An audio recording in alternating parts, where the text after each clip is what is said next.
नमस्कार, news take के Y factor में आपका स्वागत है। मैं हूं योगेश मिश्र। कभी प्रयागराज मनुष्यों का मरकज होता था, उसका स्लोगन होता था, पढ़ें पढ़ाएं सुने सुनाएं।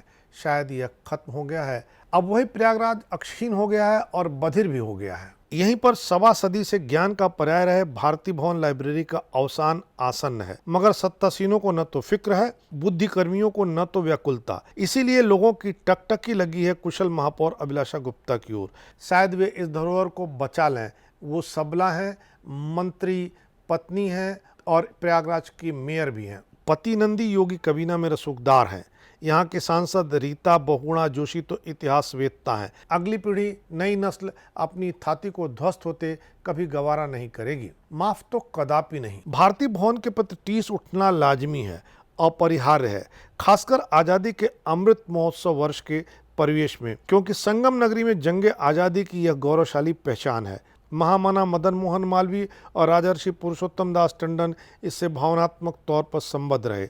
जवाहरलाल नेहरू और मोतीलाल नेहरू भी, महादेवी वर्मा और उनके राखी भाई निराला भी, ब्रिटिश साम्राज्य से सम्मानित सर लाल भी जुड़े, तो जेल में कैदी बागी सत्याग्रही भी। उन्हें किताबें कारागार में भेजी जाती थीं। तब विद्यादान धर्म था, साधना भी। बड़ी सटीक व्याख्या की है अर्जेंटाइन स्पेनिश कवि जॉर्ज लुई बोर्जेस ने। स्वर एक लाइब्रेरी जैसा ही होगा। रोमन चिंतक मार्कस सिसरो ने तो निर्धारित कर दिया था कि बगीचा और पुस्तकालय ही सब कुछ है। विचारों की क्रांति वह कोख होती है। लाइब्रेरी का सही सही पता सबको जरूर जानना चाहिए, यह राय थी अल्बर्ट आइंस्टीन की। तो क्या पता रहा इस भारतीय भवन का? प्रयागराज की पूर्वी दिशा में लोकनाथ मोहल्ला है।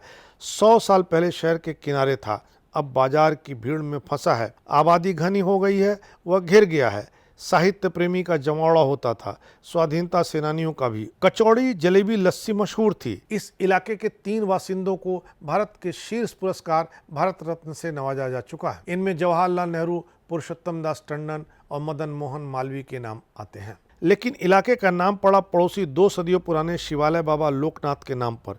यहीं के सांसद रहे लाल बहादुर शास्त्री। प्रदेश के सांस्कृतिक इतिहास का यह यादगार स्तंभ वक्त के थपेड़ों में विलुप्त न हो जाए, सिर्फ एक उजड़ा दयार न हो जाए।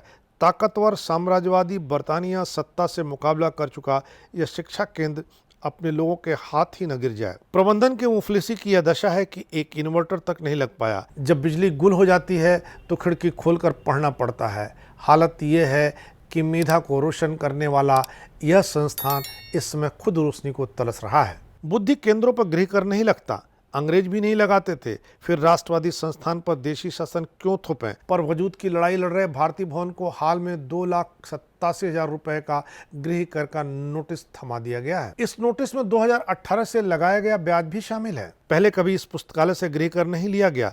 इस पुस्तकालय की आय का कोई स्रोत नहीं है, क्योंकि यहाँ पाठकों से कोई शुल्क नहीं लिया जाता। राज्य सरकार सालाना 2 लाख रुपए इस संस्थान को अनुदान के रूप में देती है, जिसमें 35 से 40,000 रुपए बिजली पे खर्च हो जाता है और 2,75,000 रुपए यहाँ के कर्मचारियों को भुगतान करना पड़ता है। इस लिहाज से आप देख सकते हैं कि सरकार द्वारा दिए गए 2 लाख रुपए से इस संस्थान का काम कैसे चल सकता है। यहाँ के कर्मचारियों के वेतन मद में जो धनराशि कम पड़ती है वो इस संस्थान के फिक्स डिपॉजिट के ब्याज से पूरा किया जाता है। राज्यपाल रहे मोतीलाल वोरा ने एकदा 10 लाख रुपए का अनुदान दिया था।